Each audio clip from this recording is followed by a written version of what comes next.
अब हम लोग जो है बात करते हैं मूल अधिकार, जिसको इंग्लिश में बोलते हैं फंडामेंटल राइट्स। ठीक है, और इस वीडियो को देखने से पहले सबसे पहले आप लोग चैनल को क्या कीजिए, सब्सक्राइब कीजिए, लाइक कीजिए, उसके बाद ही वीडियो देखिए, उसके बाद कमेंट बॉक्स में आकर के कमेंट कीजिए। ठीक है, और यह हम लोग का जो वीडियो नंबर है ये 24 पढ़ रहे हैं। कौन सा वीडियो है? 24 नंबर। कौन सा है? 24 नंबर वीडियो है। ठीक है, इसके पहले हम लोग क्या कर चुके हैं कि 23 तक वीडियो पढ़ चुके हैं, और 2300 तक वीडियो आप लोग क्या कीजिए कि प्लेलिस्ट में जाकर के इसको क्या कीजिए, देख लीजिए। निगाहें बोर्ड पर होना चाहिए तुम लोग का। ठीक है, अब इसके बाद बात करते हैं इसमें क्या क्या प्रावधान दिया गया है। इन प्रावधान को समझने की कोशिश करेंगे। इसमें कह रहा है कि अनुच्छेद 33 सशस्त्र बल एवं मूल अधिकार।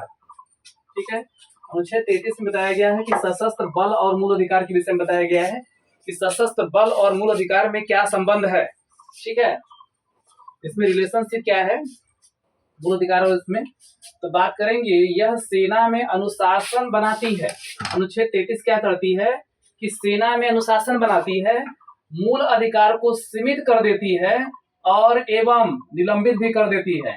ठीक है, यानी कि यह जो अनुच्छेद है यह एक ऐसा अनुच्छेद है जो मूल अधिकारों को निलंबित कर देता है या सीमित कर देता है या समाप्त कर देता है। ठीक है, यानी कि अगर कोई व्यक्ति सेना में भर्ती है, ठीक है, तो सैनिकों को सभी प्रकार के मूल अधिकार को सीमित किया जा सकता है या उस मूल अधिकार को निलंबित भी किया जा सकता है। ठीक है, उसको मूल अधिकार नहीं मिलेंगे।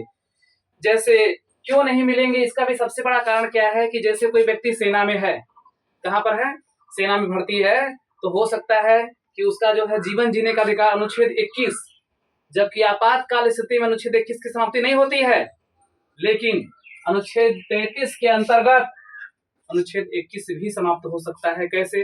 अगर कोई व्यक्ति सेना में भर्ती है, सशस्त्र बल में है, तो सशस्त्र बल में बहुत से हो सकता है, थल सेना, जल सेना, वायु सेना सभी है। तो सेना में भर्ती है तो उसमें उसको क्या किया जा सकता है, तो उसको जो है उसके जो मूल अधिकार हैं उसको निलंबित किया जा सकता है। जैसे जीवन जीने का अधिकार है, अब सेना में हो, पुलिस में हो सकता है गोली लग जाए, मर जाओ, हो सकता है ना। तो इसलिए वहां पर जो है तुम्हारे अधिकार को सीमित किया जाएगा। इसे मारा तो नहीं जाएगा लेकिन मर सकते हो।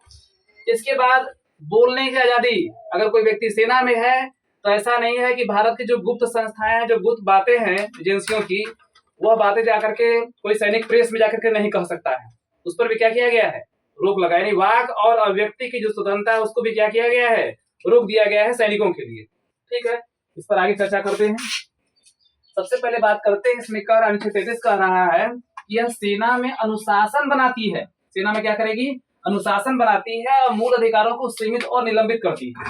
सबसे पहले बात करते हैं कि सशस्त्र बल क्या होता है। ठीक है, तो सशस्त्र बल में सबसे पहले बात करते हैं सेनाएं। तो सेनाएं जो है 3 प्रकार की होती हैं। थल सेना, जिसको इंग्लिश में बोलते हैं मिलिट्री, जिसके बाद जल सेना या नौसेना, जिसको इंग्लिश में बोलते हैं नेवी, इसके बाद वायु सेना, जिसको इंग्लिश में बोलते हैं एयर फोर्स। इंग्लिश में क्या बोलते हैं, एयर फोर्स। ठीक है, नेवी, मिलिट्री। ठीक है, इसके बाद जो है अर्धसैनिक बल, कुछ अर्धसैनिक बल हैं, इसको सशस्त्र बल की कैटेगरी में रखा गया है। जैसे BSF, border security force, CRPF, केंद्रीय रिजर्व पुलिस बल। ठीक है, इसके बाद सीआईएसएफ, औद्योगिक सुरक्षा बल, या इसको अगर फुल फॉर्म देखेंगे तो central industrial security force, ITBP, Indian Tibet force बल जो होता है, एसएसबी सशस्त्र सेना बल होता है, एआर असम राइफल्स होता है। ये सभी क्या है, अर्धसैनिक बल हैं। यानी सैनिक होंगे चाहे अर्धसैनिक होंगे, चाहे पुलिस हो, रेलवे पुलिस हो, खुफिया एजेंसी, आईबी हो, ये सभी किसके अंतर्गत आएंगे, सशस्त्र बल के अंतर्गत आएंगे। और अन्य लोग भी आ सकते हैं, जैसे सेना में लोग जुड़े हुए व्यक्ति हैं, जैसे सशस्त्र बल से जुड़े हुए सदस्य, जो सशस्त्र बल है ना, इससे जुड़े जो सदस्य हो जाएंगे, जैसे दूरसंचार है, जो दूरसंचार काम कर रहा है, बिजली उजली विभाग, ऐसे विभाग जो है, या टेलीफोन विभाग जो है। ठीक है, सेना में रहने वाले जो नाई हैं, सेना सशस्त्र बल, सेना नहीं है, सशस्त्र बल का मतलब सेना में हो, चाहे अर्धसैनिक बल में हो, चाहे पुलिस में हो, चाहे रेलवे में हो, चाहे खुफिया एजेंसी, कहीं के भी व्यक्ति हो, कहीं उसमें नाई भी होता है। नाई मतलब जो बाल बनाने वाला, बाल काटने वाला। ठीक है, इससे बढ़ई का मतलब समझते हो, जो कि लकड़ी का काम करता है। इसके बाद जो मोची क्या करता है, मोची जो कि जूता उता की सिलाई उलाई करता है। इसके बाद दर्जी, दर्जी भी होता है सेना में, मिलिट्री में। इसके बाद बावर्ची, जो सेना के लिए क्या करता है, खाना बनाता है। चौकीदार होता है, ठीक है। और सैनिक में, जो सैनिक का सैन्य कार्य में लगे हुए क्या होते हैं, मजदूर होते हैं, ठीक है। जैसे हम लोग देख सकते हैं इंडिया में कुछ ऑर्डिनेंस फैक्ट्री है जिसमें 14 वर्ष के उम्र में ही उसमें भर्ती होती है, ठीक है। जिसमें कि उस कारखानों में जो है हथियार बनते हैं, बम बनते हैं, बारूद बनते हैं, बंदूकें बनती हैं, ठीक है। जैसे ऑर्डिनेंस फैक्ट्री जो है उत्तर प्रदेश में कानपुर में है और अन्य जगहों पर भी है, जहाँ कानपुर में 4 कंपनियां इसकी है। ये सभी जो है सशस्त्र बल के अंतर्गत आएंगे या सशस्त्र बल से जुड़े हुए जो सदस्य हैं, इन सभी सदस्यों को जो है सशस्त्र बल की कैटेगरी में लिया गया है।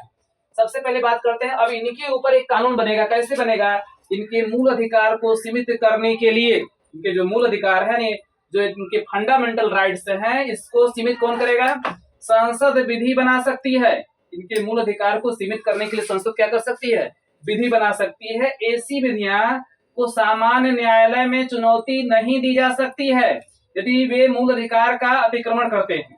अगर जो है किसी सैनिक के मूल अधिकार का अतिक्रमण होता है तो कोई भी सैनिक किसी सामान्य न्यायालय में नहीं जा सकता है। अब ये नहीं कह सकता कि मेरा जीवन जीने का अधिकार है, गोली लग गया मैं मर गया, ठीक है। किसी सैनिक को गोली लग गया मर गया, वो नहीं बोल सकता कि मेरा जीवन जीने का अधिकार है, ठीक है, उसको नहीं मिल सकता है। किसी सैनिक को ये नहीं है कि वाक और अभिव्यक्ति की स्वतंत्रता, यानी कि सैनिक जाकर के सेना के अंदर की बातों को बाहर जाकर के नहीं बोल सकता है, ठीक है। प्रेस में उसको नहीं कर सकता है, इसकी उसकी स्वतंत्रता नहीं दी गई है, ठीक है। समय समय पर संसद क्या करेगी? इसके कानून का निर्धारण करेगी, ठीक है। यानी सैनिक कोर्ट भी नहीं जा सकता है अगर सैनिक मर गया, ठीक है, या सैनिक का जो मूल अधिकार का उल्लंघन उसके होता है। यहाँ पर ये अनुच्छेद ही क्या करता है कि सेना से संबंधित जो हमारे सशस्त्र बल हैं या उससे संबंधित जो व्यक्ति हैं, सबके मूल अधिकारों का यहाँ क्या होता है?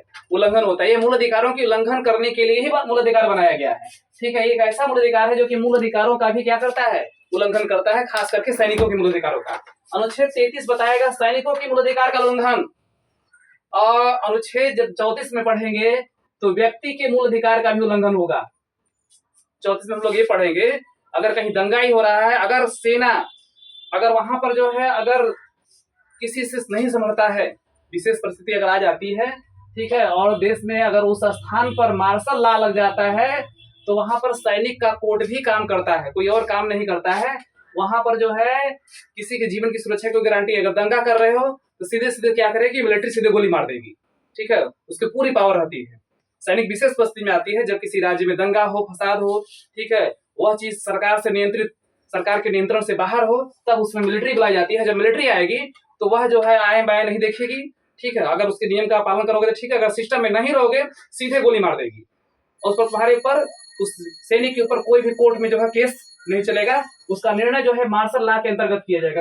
उसका निर्णय सैन्य कोर्ट कर सकता है, ठीक है। किसी न्यायालय को जो है इसका अधिकार नहीं दिया गया, इसको न्यायालय में नहीं ले जा सकते, ठीक है। तो 34 की बातें हैं, 33-34 में देख रहे हैं। तो 33 में सैनिकों के अधिकार को रोक दिया गया है, जबकि 34 में जो है व्यक्तियों के मूल अधिकार को भी क्या किया गया है?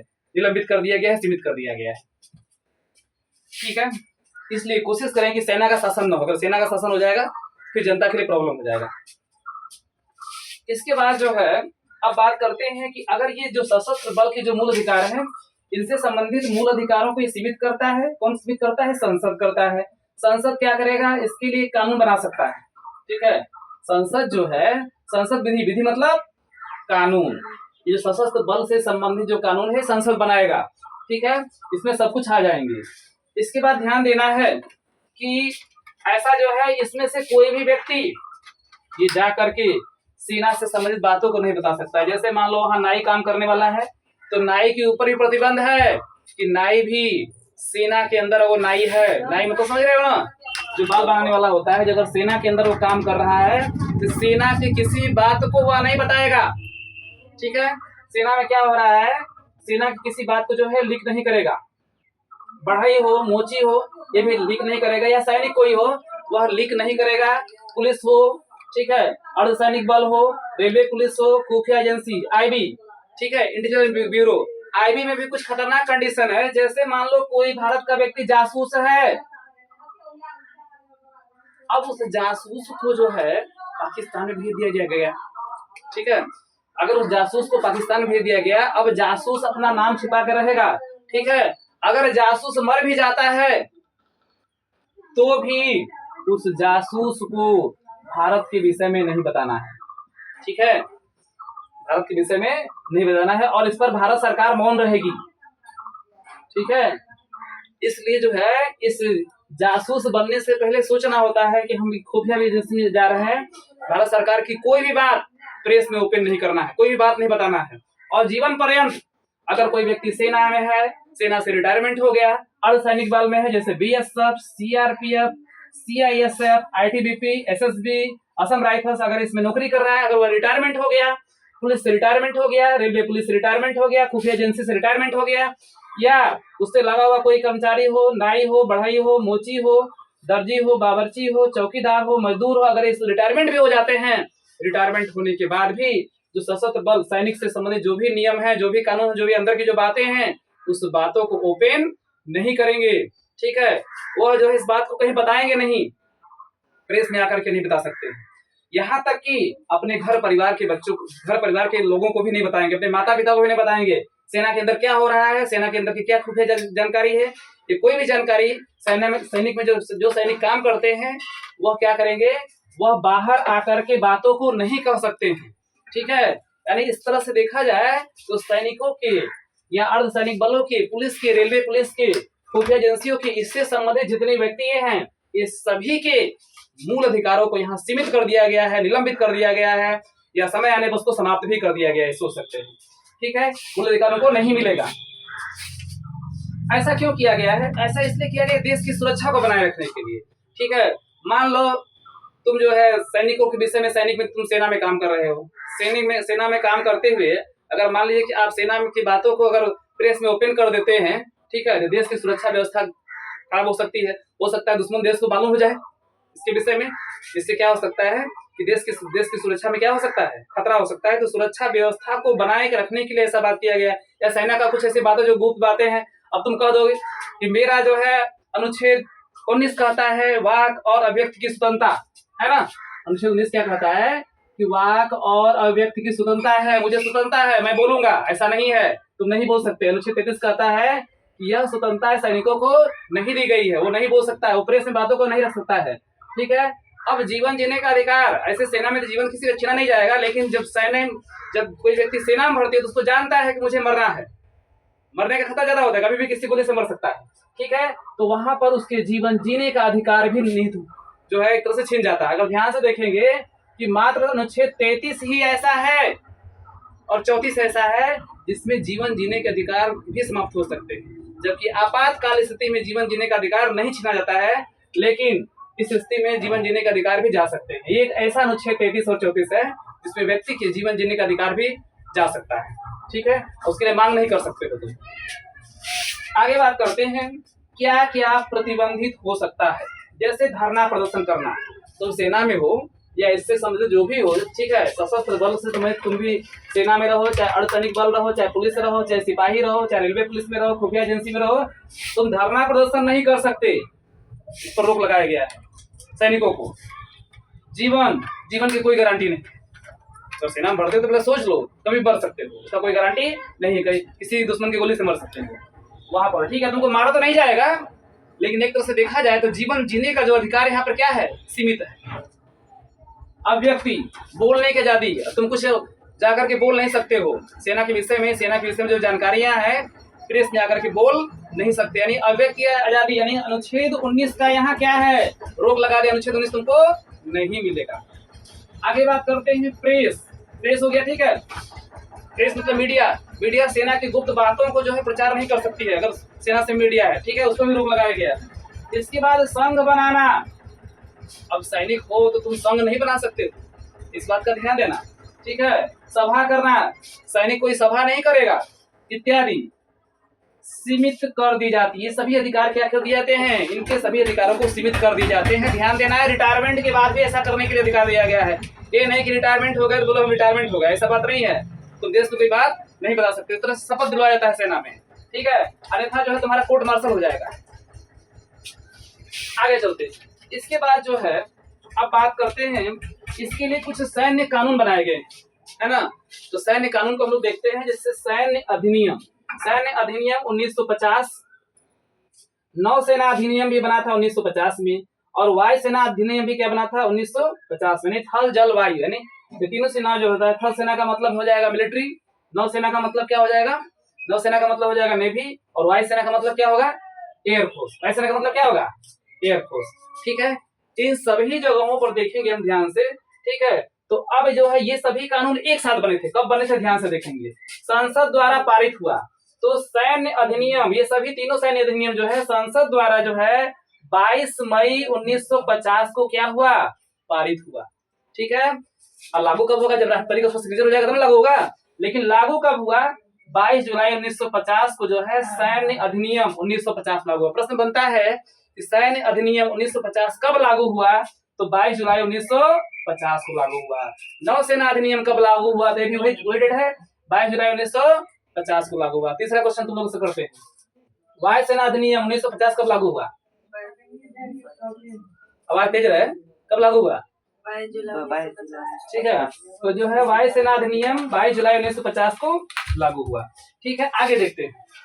इसके बाद सीमा सुरक्षा बल अधिनियम 1968 का कब हुआ, 1968 है, ये भी बना, ये भी सैन्य अधिनियम सेना समेत कुछ कानून बने हुए हैं। अगला कानून देखते हैं, पुलिस बल अधिकार पर निषेध अधिनियम 1966। ठीक है, और यह लागू हुआ 30 जून 1966 पर। कब लागू हुआ, पुलिस बल अधिकार अधिनियम कब लागू हुआ, 30 जून 1966 को लागू हुआ था। ठीक है, तो हम लोगों ने समझ गए, सीधे सीधे एक लाइन में समझ ले कि यह ऐसा अधिनियम है जिसमें सशस्त्र बल और मूल अधिकार की बात की गई है। तो सेना या सशस्त्र बल से संबंधित जो भी व्यक्ति है उसके मूल अधिकारों को यहाँ पर क्या कर दिया गया है, सीमित कर दिया गया है, रोक लगाया गया है, उसमें निर्बंधन किया गया है। ऐसा क्यों किया गया है, देश की सुरक्षा व्यवस्था को क्या करने के लिए, बनाने के लिए। क्योंकि हो सकता है कोई सैनिक आकर के ओपन प्लेटफॉर्म पर बोल दे, सेना के विषय में कुछ अंदर की बातें बता दे, जिससे कि दुश्मन देश को क्या हो जाए, फायदा हो जाए, भारत को क्या हो जाए, नुकसान हो जाए, इसलिए इसका प्रयोग किया जाता है। ठीक है, अब जो है कुछ एक्स्ट्रा फैक्ट भी हम लोग देख लेते हैं 1-2 मिनट में। सबसे पहले बात करते हैं दिवस की, बात करते हैं। ठीक है, क्योंकि सेना का नाम आ गया तो सेना के विषय में बात करेंगे सिर्फ।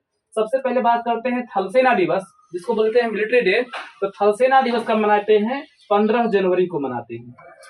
थल सेना दिवस कब मनाते हैं, 15 जनवरी। ठीक है, इसके बाद जल सेना या नौसेना दिवस मनाते हैं 4 दिसंबर को। कब मनाते हैं, 4 दिसंबर को। ठीक है, इसको नेवी देवी बोलते हैं। इसका वायुसेना दिवस 8 अक्टूबर को मनाते हैं। वायुसेना दिवस को मनाते हैं 8 अक्टूबर को मनाते हैं। ठीक है, आज के लिए बस इतना ही, थैंक्स।